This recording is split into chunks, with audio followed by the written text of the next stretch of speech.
행복이란 무엇일까? 행복의 사전적 의미는 생활에 만족하여 즐겁고 흐뭇하게 느끼는 감정이나 상태라고 한다. 한마디로 만족과 즐거움을 느끼는 상태가 행복인 것이다. 만족, 기쁨, 즐거움, 재미, 웃음, 보람, 평온함, 안정, 희망, 이런 여러 요소가 복합적으로 뒤섞여 행복하다는 감정을 만들어낸다. 그러면 과연 무엇이 행복을 불러오는 걸까? 큰 거, 한방, 인생 역전, 뭐 이런 일이 일어난다면 더할 나위 없이 좋겠지만 워낙 성공 확률이 적은지라 이번 생에 일어나기는 힘들 것 같다. 전문가들은 습관이 우리의 삶의 질을 결정한다고 말한다. 다시 말해 행복해지고 싶다면, 행복함을 느끼고 살고 싶다면 좋은 습관을 갖는 것이 제일 중요하다. 인생 역전에 모든 것을 걸고 행복해지기보다는 먼저 습관을 고쳐 행복감을 느끼면서 언제 올지도 모를 그 큰 거 한 방도 느긋하게 기다려보는 것도 좋은 전략이지 않을까 싶다. 인생 2막을 행복하게 보낼 수 있게 해주는 작은 습관들은 무엇이 있을까? 첫 번째, 일찍 자고 일찍 일어나기. 이제라도 새 나라의 어린이가 되어야 한다. 성공의 법칙을 얘기할 때마다 빠짐없이 아침 일찍 일어나는 것이 들어있는데 성공뿐만 아니라 행복해지려면 일찍 일어나야 된다고 한다. 일찍 일어나는 것보다 일찍 잠자리에 드는 것이 사실 더 중요하다. 사람이 늦게 자고 늦게 일어나는 올빼미 형도 있기도 하고 아침에 일찍 일어나는 종달새 형도 있다. 사람마다 자신만의 생체 시계가 다를 수 있으니까 이렇게 믿기 쉽다. 그런데 올빼미 형은 오래전부터 있었던 자연스러운 인간의 특성이 아니라 현대사회가 만들어낸 사회적 병리 현상이다. 밤낮 없이 돌아가는 24시간 사회 때문에 생긴 현상이라는 것이다. 일찍 잠들고 아침 일찍 일어나 여유있게 간단한 스트레칭이나 명상으로 몸과 마음을 다독여주고 하루 계획을 짜는 것이 좋을 뿐 아니라 우리의 유전자 속에도 그렇게 하는 것으로 시계가 맞춰져 있다.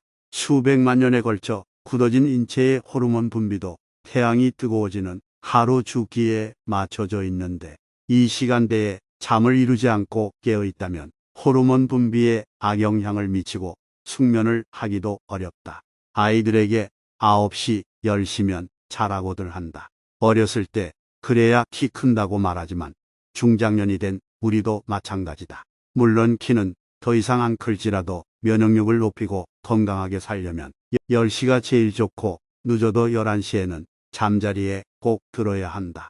두 번째, 존중하는 마음 가지기.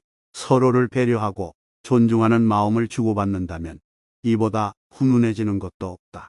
지나다니다가 얼굴만 겨우 아는 사람들을 만났을 땐 무시하지 말고 먼저 인사를 건네보거나 아파트에 살고 있다면 경비 아저씨에게 먼저 다가가서 말을 걸어보는 등의 다른 사람들을 먼저 존중하는 습관을 가져보자. 결국 그 마음은 우리에게로 되돌아와 우리 자신도 존중받을 수 있다. 또 그것이 행복을 가져다 준다. 직장에서나 일상 속에서나 먼저 존중해주는 습관을 들이자. 세 번째, 호기심 가지기. 어렸을 때는 시간이 천천히 가는 것 같은데 나이 먹으니 시간이 점점 빛의 속도로 흘러간다. 왜 그런가를 조사해보니 어렸을 적에는 모든 것이 새롭고 신기하고 그래서 호기심을 자극하기 때문에 시간이 천천히 간다는 것이다. 그렇다면 세월을 천천히 가게 하는 방법은 분명하다. 바로 열정을 가지고 배우는 것을 멈추지 말아야 한다는 것이 답이다. 우리의 인생은 가르침을 멈추지 않기 때문에 호기심을 잃지 않고 배움에 대해 열려 있어야 된다. 이 나이에도 배울 게 너무도 많다. 네 번째, 용서하기. 천주교에서 신뢰 회복의 운동의 하나로 시작한 네타시오 운동. 1990년대에 이 운동이 전국적인 사회 운동으로 확산되었었다.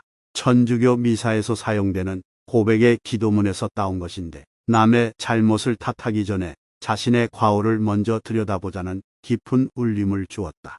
남 탓만 하지 말고 살자라는 말이다. 살면서 용서할 수 없는 일들을 겪을 수 있다. 하지만 이걸 마음에 담아두면 용서하지 못하는 내 마음만 지옥일 뿐이고 내 마음만 병든다. 상대방은 잊고 잘 살고 있는데 말이다. 꼭 복수하고 싶더라도 그 복수하는 방법은 하루 빨리 훌훌 털고 평안하게 잊고 사는 것이 정답이다. 그게 진정한 복수다. 다섯 번째, 건강을 잘 챙기기. 모두가 알다시피 자기 스스로를 어떻게 관리하느냐, 잘 돌보느냐가 생활의 질에서 엄청난 차이를 만들어낸다. 자신의 육체와 영혼을 돌보는 작은 습관이 쌓이고 쌓이면 에너지와 활력이 넘치는 인생 후반전을 보낼 수 있다. 우리가 인생 후반전을 잘 보내기 위해서 연금 같은 돈 모으기에만 온통 신경이 쓰이지만 그 돈 모아서 병상에 누워있으면 아무 소용없다. 일주일에 한 번 산에 오르는 것보다 차라리 하루에 30분씩 걷는 게 더 효과 있다는 것은 다 아는 사실이다. 어쩌다 한번 크게 운동하기보다는 짧게 자주 하는 게 좋다. 바쁘다는 핑계 대지 말고 꼭 시간을 내서 짧게라도 운동해보자. 여섯 번째, 자기 자신을 믿기. 스스로 자신감을 갖는 것보다 더 행복하게 하는 것은 없다. 자신감은 새로운 도전에 뛰어들게 하고 두려움 없이 미래를 돌파해 나갈 수 있게 한다. 새로운 도전 앞에 나이 핑계대고 머뭇거리거나 자신감이 없어 뒷걸음질 하지 말고 크게 한숨 들이마시고 내쉬면서 자신을 믿고 시작해보자. 그래야 나중에 후회가 없다. 오늘 이 6가지의 사소한 습관은 모두 제 역할을 다한 결과로서 행복을 가져다 줄 것이다. 꼭 이 습관들을 잊지 말고 하루하루 조금씩 실천하면서 살아가보자. 영상을 보신 모든 분들의 인생이막에는 행복한 일들만 가득하시길 바라겠습니다.